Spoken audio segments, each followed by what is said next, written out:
You're listening to a Thames Estuary Partnership podcast, celebrating London's famous tidal river. We hope you enjoy it. Hello, and welcome back to a truly immersive episode of Talk of the Thames. My name is Chloe Russell, and today, on this special occasion of World Ocean Day, we invite you to embark on an extraordinary journey on the River Thames. From Kew Bridge to Richmond, all through the eyes of a paddleboarder.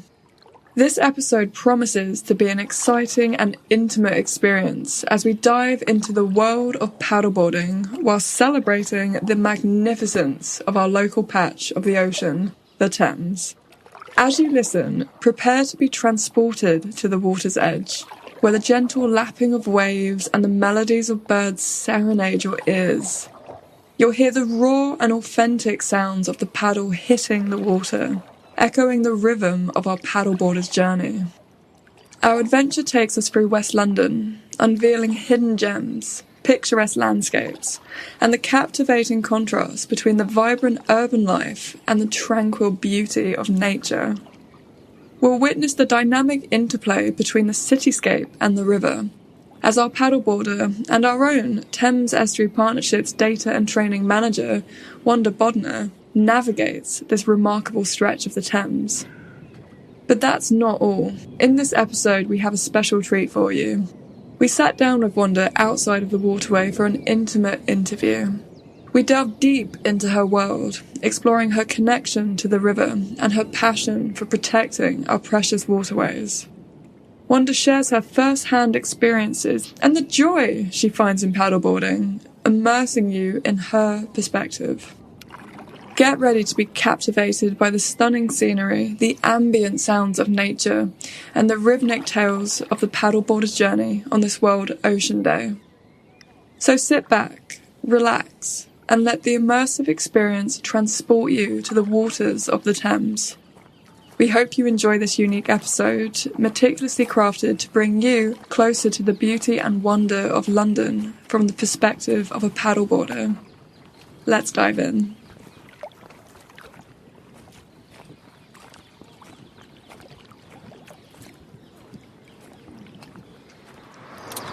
So we are at Kew Bridge on the north side, and we are using paddleboards provided generously by Active 360. This is their base, and basically what we have here in front of us is the River Thames. And before we set off, I just need to give you a bit of a safety talk.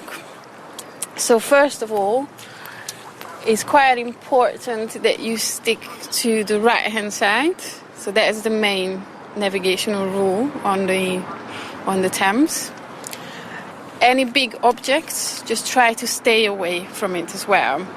But the best bet, if you just stay close to me so we can hear each other as well, and I always tell you what to do, but avoid big objects and stay generally on the right hand side.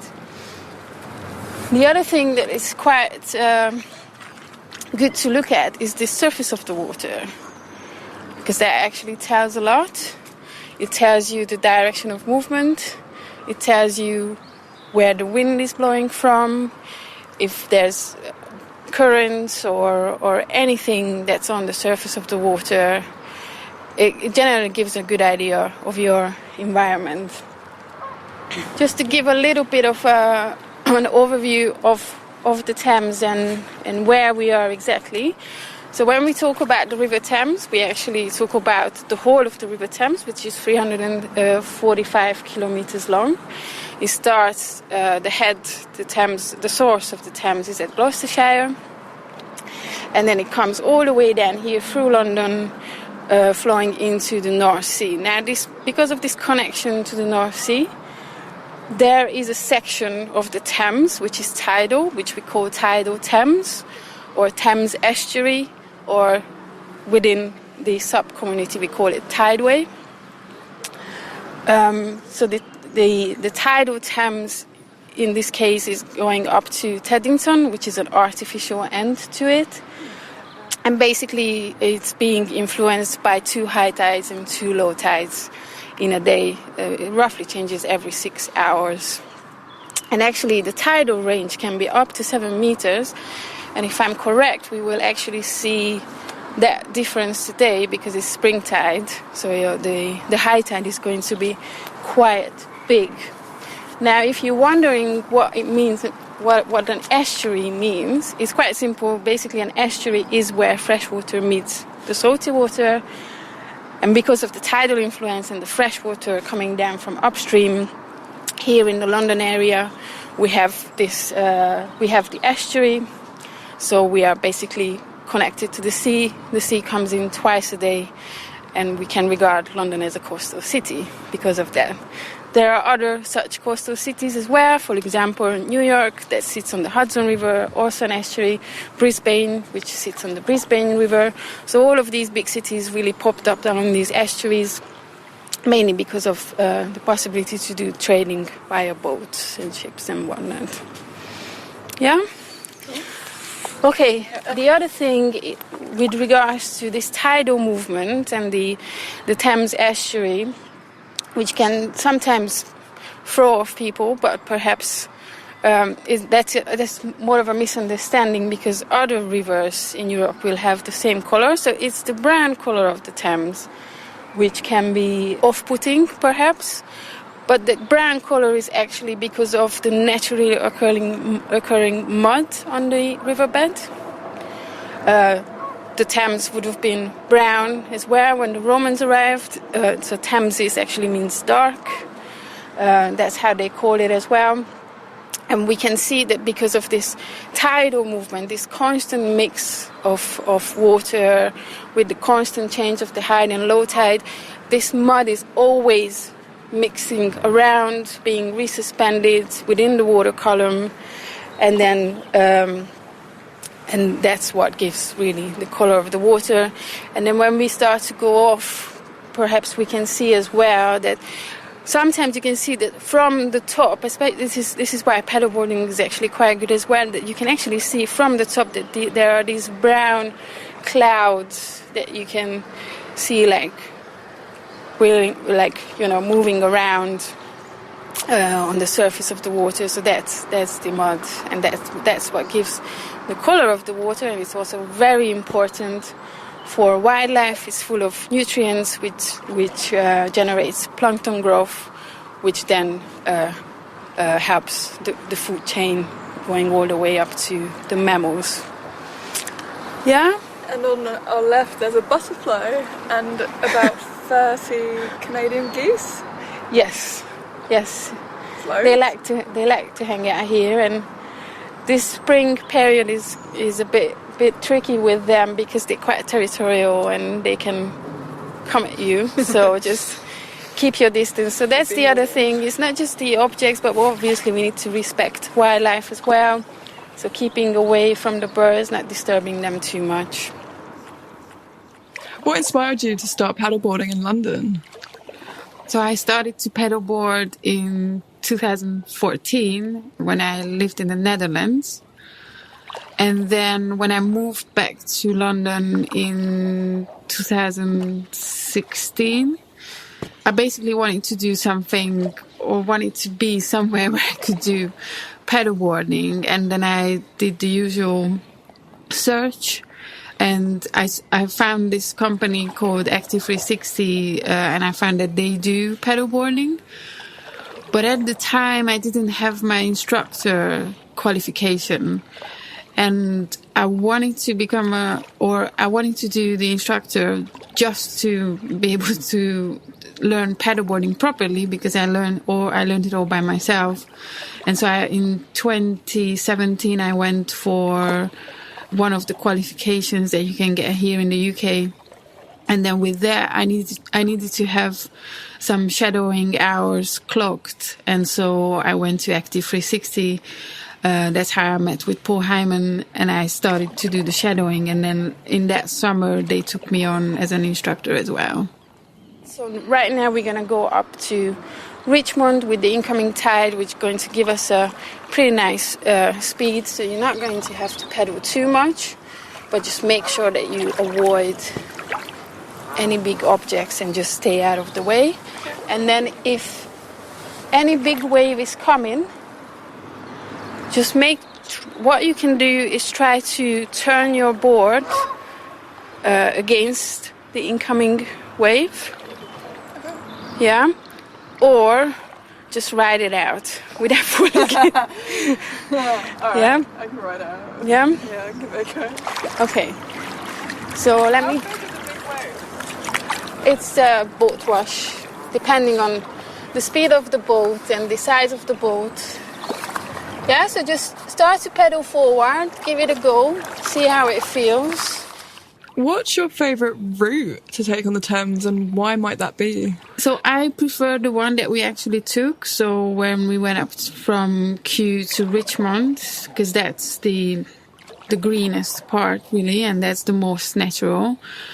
To be fair, paddleboarding in London on the Thames is quite restricted, so you can't actually go below Chelsea unless it's an organized thing. I had the luck to paddleboard through London twice, from Kew down to Bermondsey, which was lovely as well, but actually paddleboarding in central London is quite challenging. Yeah, I can imagine. A bit hectic. Yeah, I mean, we actually had to be off by 10 a.m. So we started at 7 and we were at Bermondsey at 10. So we were not really in the way of the traffic, which is why we had to do it so early.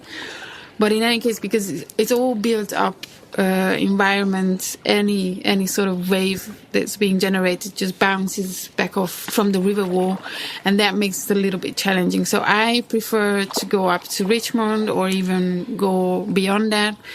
That's the Arcadian Thames. It's natural, it's leafy, it's how a natural environment should be. All right, so we just passed Kew Bridge. We just came under the bridge. And we are coming up to Brentford Island, which is a small island just a couple of 100 meters from Kew Bridge. These islands were created by just the deposition of the river material, the just sediment over time. And there's over 180 such islands on the whole of the River Thames. We have here Brentford. A bit further down we have Oliver's Island. And then further down we have Chiswick Island, which is the last one of these islands on the tidal Thames. And then we're going in this creek here, which we call Brentford Creek. It's a little side channel next to the main river channel. And this island is actually uninhabited, so no one lives here. But apparently there used to be an infamous pub here, which was called Three Swans. I guess going onto the island was happening using a boat, because nowadays it gets inundated during high tide. It was closed down in 1796. And now it's just for birds. And all these lovely trees that we have here, the majority of them were actually planted in the 1930s, when this area, the Brentford area, was going under gas construction works, and the people who lived at Kew Palace didn't want to see it, so they planted all these trees here to act as a curtain. And of course today it's a very good habitat for birds. How does paddleboarding on the Thames compare to other bodies of water you've paddled on? At first it was challenging because I didn't understand the water environment. You have to be aware of the tides, the currents, the big objects. You have to know how the river is flowing. But it actually, for me, it's now very easy, and I can say with confidence that I know the Thames well enough to be able to go on it and take people on it. Obviously, there can be still issues, but I know well enough everything that if I go on it, I can enjoy it, and it's relaxing, and it's also quite good because it gives you this. The tide actually gives you this basic speed that you can go with, so you don't actually have to pedal like mad. I did enjoy that on the day. Yes. I have paddled on the North Sea a lot. Wow. When I lived in the Netherlands, so that's a different thing. So in that case, you have to be aware of the offshore winds, onshore winds. Again, the tides, the currents, they're applicable as well. So you can see that there's that gap there. So there's a gap in between. On Brantford Island, there's a little gap. And then during high tide, you can see how it gets inundated. You've got little egrets there, and some mallard ducks. What are some of the most interesting sights you've seen from paddleboarding in London? What are the highlights? Well, obviously, when we went through London, everyone wanted to have a picture in front of the Houses of Parliament. So that's or with with the London Eye or whatever there is. But I was actually quite lucky because when I went once with this big group, Paul Hyman actually took a really good picture of me with the Tower Bridge in the background. Oh, that's pretty cool.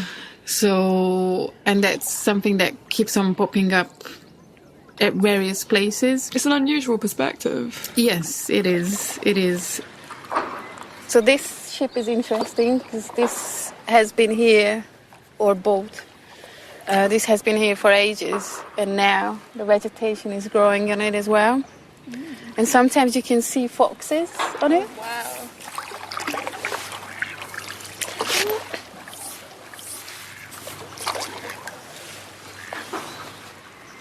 Look at the little younglings. Oh my god.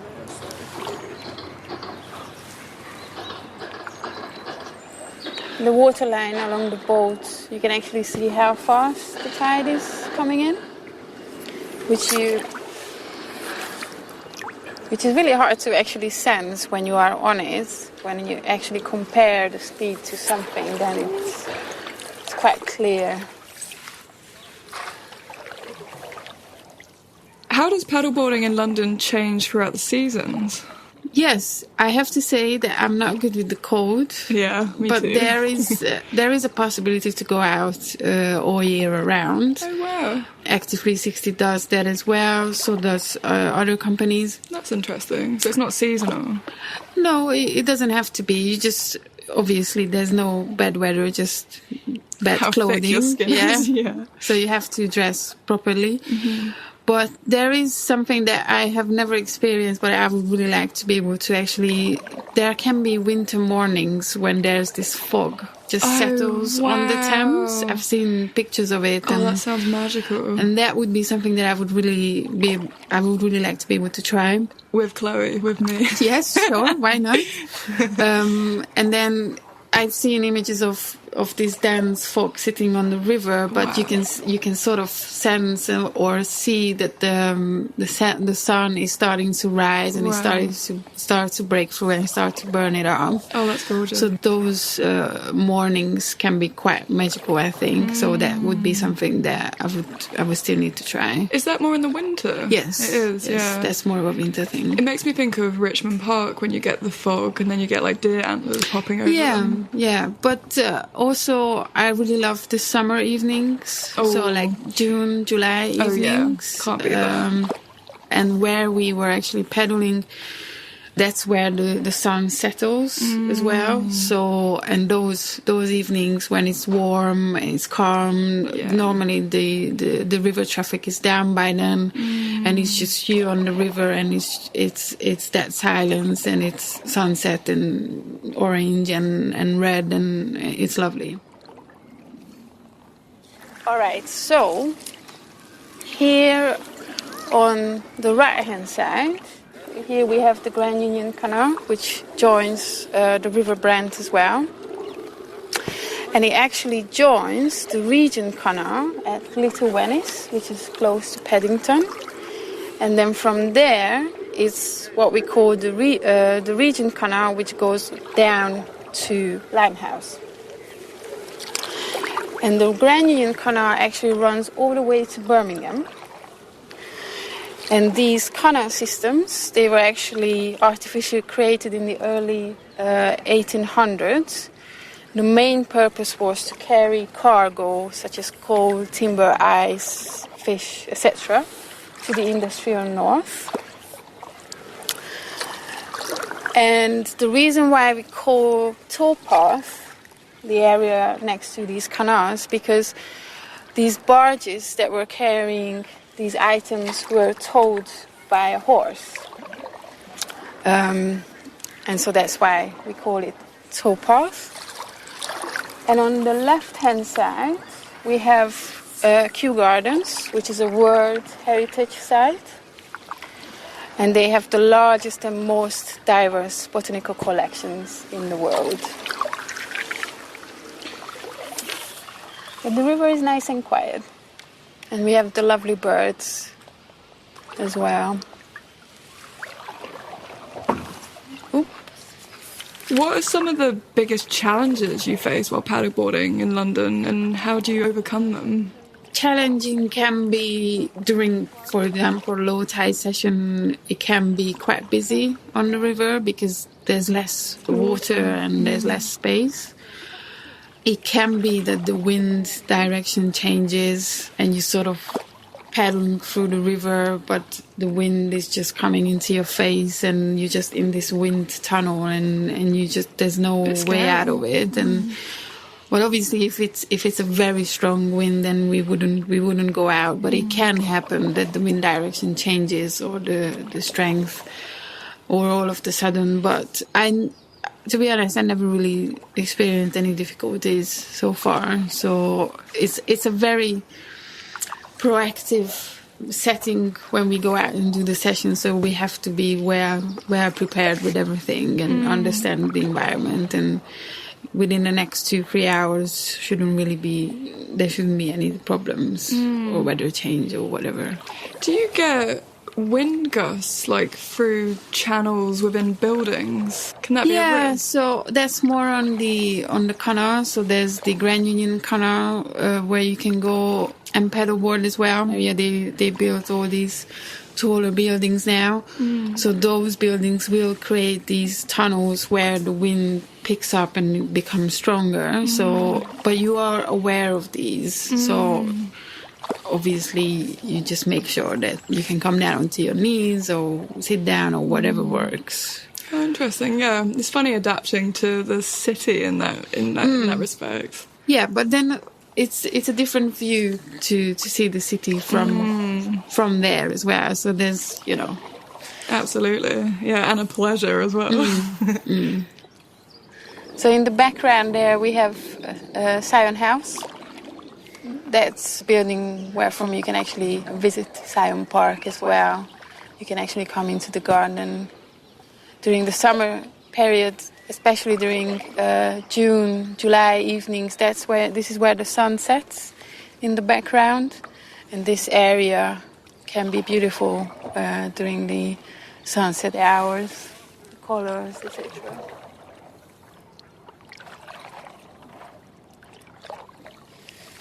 So, as I mentioned, we have 2 species of seals in the Thames. It's the Zoological Society of London that does the annual aerial surveys during August, and based on their research, there are about 4,000 seals altogether.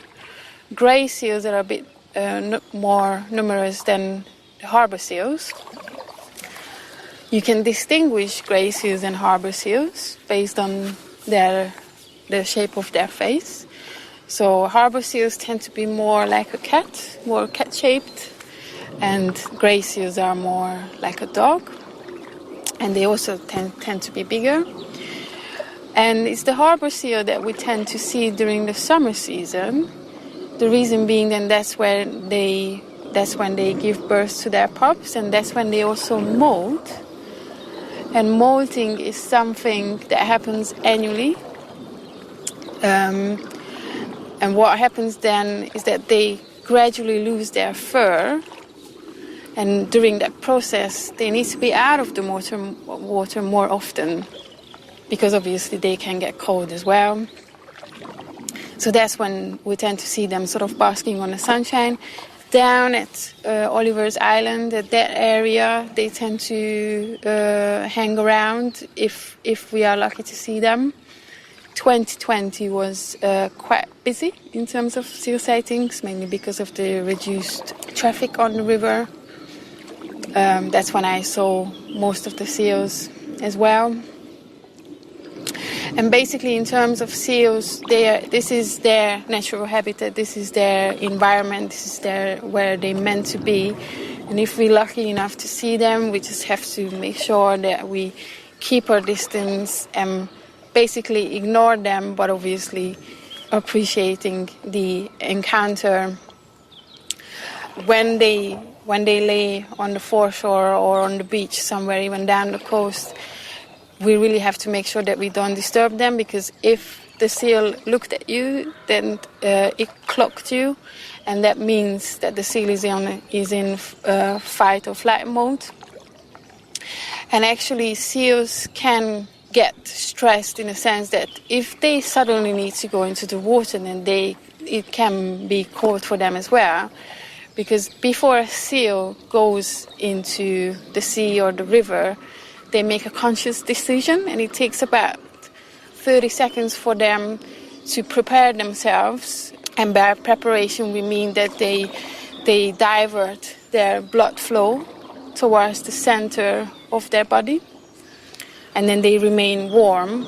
But if they don't have that, and if they suddenly just want to get away from us, then that can lead to a cold water shock in that case as well. So it's very important to respect their habitat, to respect the distance, and not to disturb them, even down to the fact that not even raising an attention so that they actually look at us, because once they looked at us, then they already like, okay, what's going to happen now? What do I need to do? And most of the time when they lay out on the foreshore or on the beach, is that they're either digesting their food, or just having a rest, or just getting warm. So there's a reason why they are there, and that's what they need to do. So just like when you are laying on the beach and you don't want different people looking at you up close and personal, the same applies to the seals as well.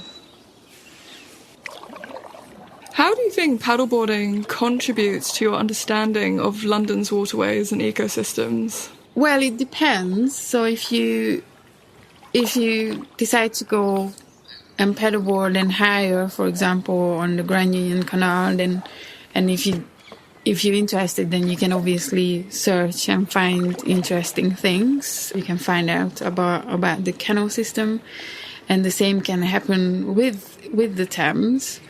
So there's plenty of information out there.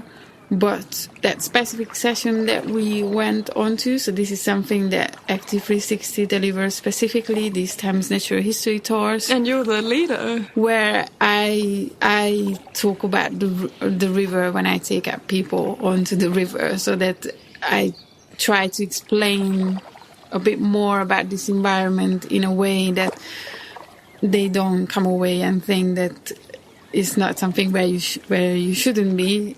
Is on the contrary, so that people reconnect to the river. And this was actually something that Paul Hyman, the director of Active 360, wanted to do for ages. And then when I met with him and I told him about my background, and that's when he put the two together and said, okay, how about doing these? And then we've been doing it since 2017, I think that's when we trialed it, and it's been running ever since, every summer. Wow, what a treat. I gotta say, you do get a very rounded picture of the environment on that tour. And I know for a fact, so Wanda actually gave us more like an overview of the tour. She didn't want to give everything away, and to be honest, I don't think we could fit it all into the episode.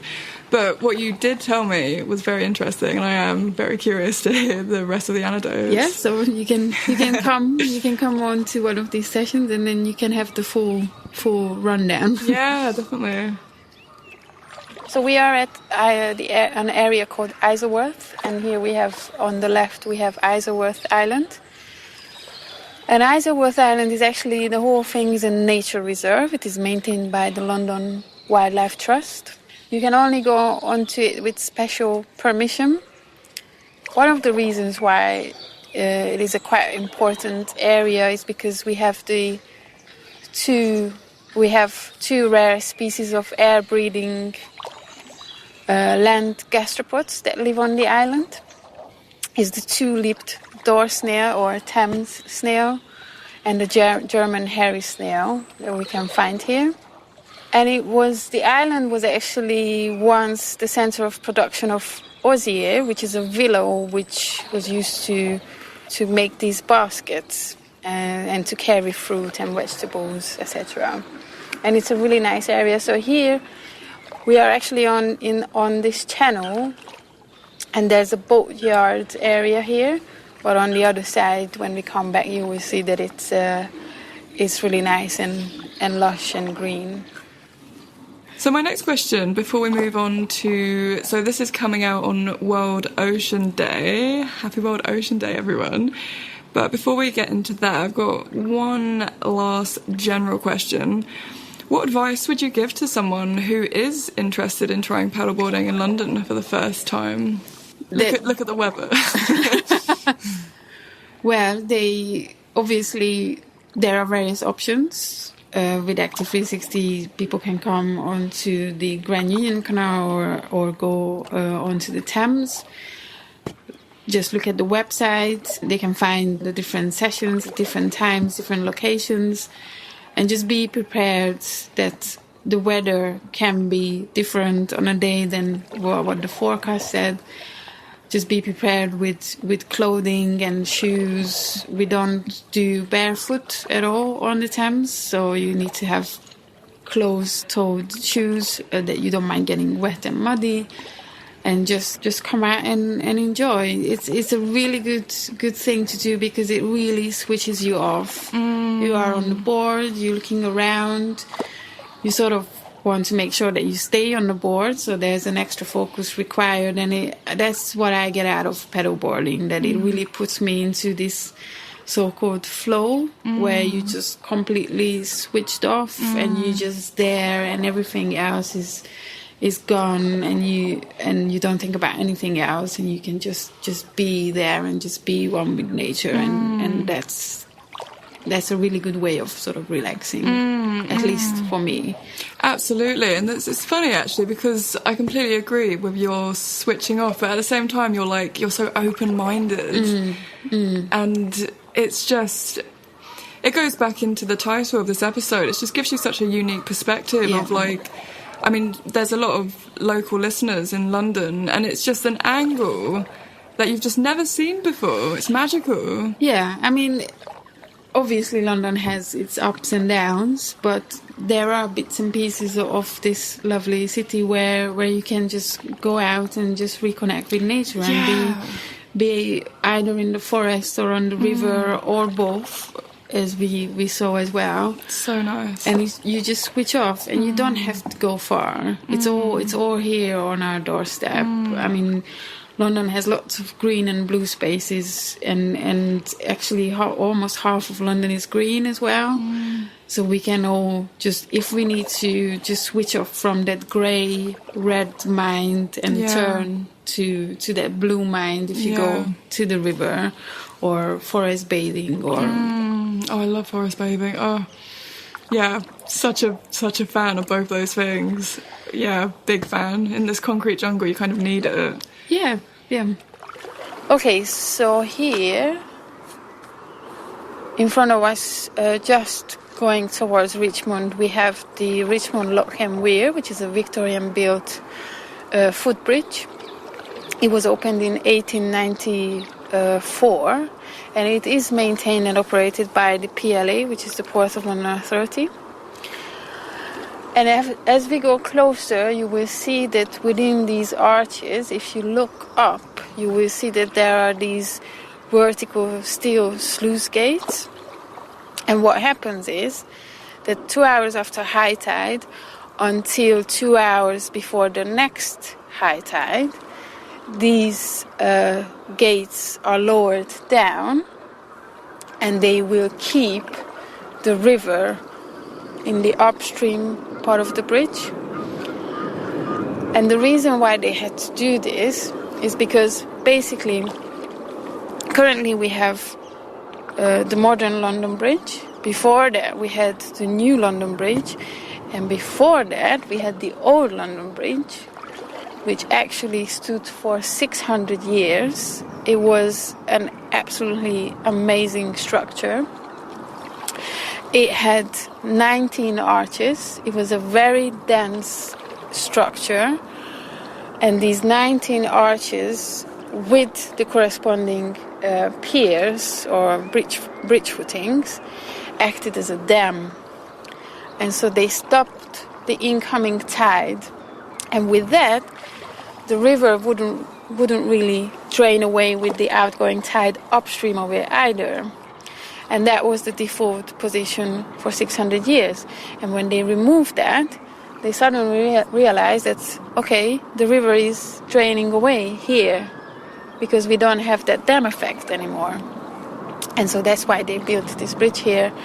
And they use, you can see these sluice gates that they lower down. You can see the tracks. And that basically keeps the water at half tide level, and it's making sure that the river is actually navigable as well. Okay, so moving on to World Ocean Day, very exciting. So how do you think paddleboarding has increased awareness of ocean conservation? Because I feel like it's become quite popular in the last, I don't know, like half a decade. It's funny because stand-up paddleboarding has been around over 100 years. They've been doing it forever on the Pacific, really. But for some reason, it became a thing sometime around 2006. And then since the early 2010s, that's the decade from when it really became one of those things that people are doing more. You can see it in the cities popping up more as well. Now you can paddleboard everywhere now. So I guess this is a really good way for people to go out and be on whatever water body they are on, probably whatever is closest to them. I guess in terms of how this connects to the ocean, it's hard to say, because it really depends on why people go out, So if I wouldn't say that people should go out and paddleboard just to look for seals, because that's not what we want. Seals need to be left alone and respected. If the encounter happens, it happens, that's great, but it should happen on the seal's term and not the other way around. Well said. It really depends. If you are one of those people who are interested what's under the water, then you will find a way to find it out on your local patch. But if you just go out to switch off, that's also great, because at the end of the day, that's what we need. We need well-functioning people. The way to achieve that is that we find these quiet places and time for us, and whatever activity we do. What could be something that maybe will become popular soon is the SUP and snorkel. I love snorkeling. So that's something that I saw already, that there's more of those happening. So you can go out with the SUP somewhere in shallow coastal areas, and then you go for a snorkel. If you do that, then obviously you will learn more about the underwater environment, which is extremely important for us to understand, especially at this day and age. Okay, so when these sluice gates are actually lowered down, it doesn't mean that you can't actually navigate the river. So if you are a boat, then you can use the lock that's just there on the left-hand side of ours. And actually that's the lock where that minke whale 2 years ago, I think, stranded. There was this 6 months, I think it was 6 months old. So from this I can come to the point where I can say that, so we, apart from the fish, the birds, the numerous invertebrate species, the seals, we also have, sometimes we get large mammals as well, but they're not really meant to be here. So it can happen that humpback whales or minke whale or common dolphin ventures into the estuary. And the reason could be for that is that when they make their way down on the North Sea and they want to go onto the English Channel and onto the Atlantic Sea, they just accidentally make the wrong turn. And one of the factors of that could be is that the English Channel is actually the busiest waterway in the world, and that underwater disturbance can be the problem. Of course, this is just an idea, but this is why sometimes we have these large mammals here. And the other thing which is also interesting with this bridge, with the Richmond Lock and Weir, is that during the fall, it depends how many weeks, but can be November, December. Basically what they do, that they don't close the sluice gates and they allow the river to drain away. And when you come here during low tide, the riverbed can actually be exposed and you can walk on it. And that can be actually quite a good opportunity for mudlarkers, for volunteers to just come down and just see the river in a different way. They can do cleanups and just look for treasures. And this is what we call as the big draw-off, and that happens every year, sometime in the fall. So let's just get to Richmond, and then we can go ashore there. We can have a small break. We can wait for the tide to turn. So that's important because that actually can take us back. In your opinion, in your professional opinion, how can we inspire more people to take action to protect the ocean, and what role do you think paddleboarding can play in this effort?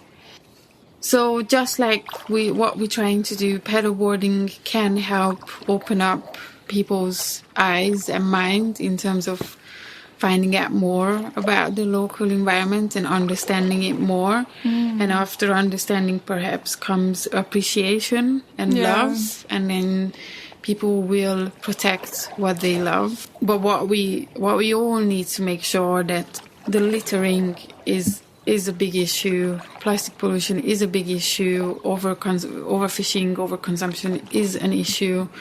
So just being mindful of where our litter goes and where we source our fish, that's the two basic things that we can do just on a general public level. Okay, so we are just coming up to Richmond now. In front of us we have Richmond Bridge, which was built between 1774 and 1777. And today it is the oldest surviving Thames bridge in London.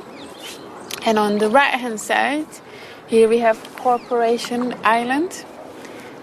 Again, one of those little islands full of birds. And actually this tends to be full of heron nests, this island. And another interesting fact, it was on this island where the last picture of the Beatles together was taken in 1969. What we're going to do is we're going to slowly edge towards the left-hand side. So just after this white boat, we're going to be able to turn towards the left, and we're going to have this area where we can go ashore, yeah? So, last but not least, in honour of World Ocean Day, what messages would you like to share with our listeners about the importance of ocean conservation? So what we need to appreciate and all of us to be aware of is that our planet is 70% ocean. We get a lot out of it, including the air that we breathe. And we just need to be aware of the fact that whatever we put into nature, it will eventually come back to us, because we breathe the air, we eat the fish, drink the water. So whatever efforts are being made to keep the ocean clean, that needs to be appreciated.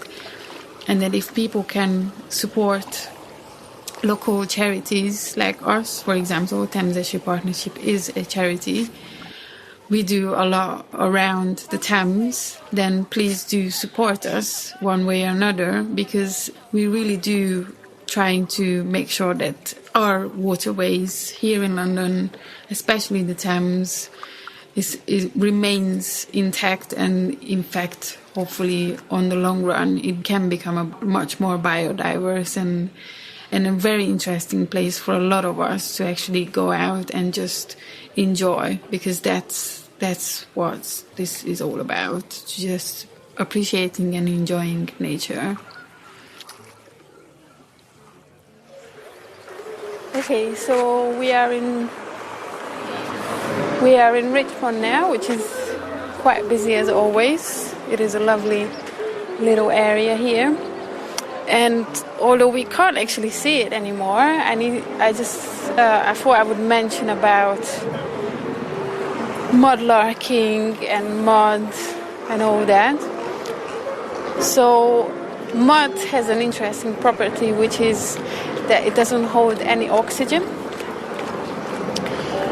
And because the riverbed is extremely muddy, whatever object has been either accidentally or intentionally dropped into the river and can be recovered can remain intact because it doesn't decompose.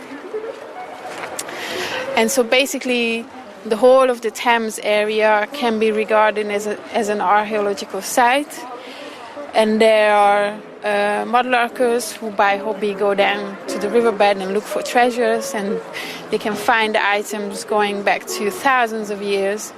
And basically this is why the River Thames also is a very important source of information for Londoners, because finding these objects we can stitch together the past, and we can understand better how people lived, what kind of objects they used, etc.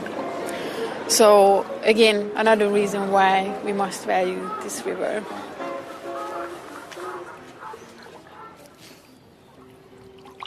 And that brings us to the end of this immersive episode of Talk of the Thames.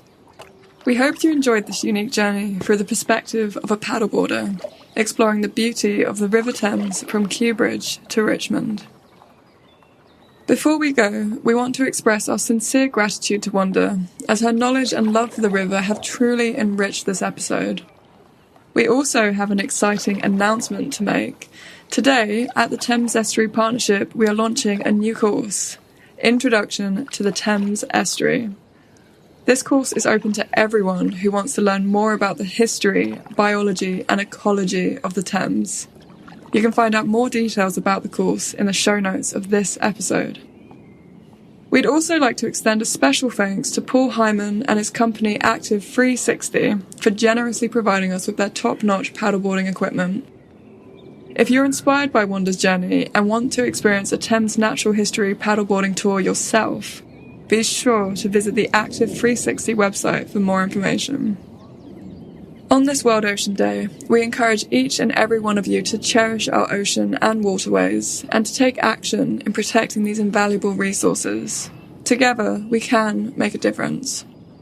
Thank you for joining us on this remarkable adventure along the Thames. We hope you've been inspired and captivated by the beauty of London's natural environment.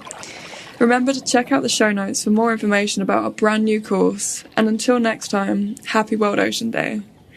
This episode has been brought to you by me, Chloe Russell, on behalf of the Thames Estuary Partnership, and we most look forward to welcoming you next time.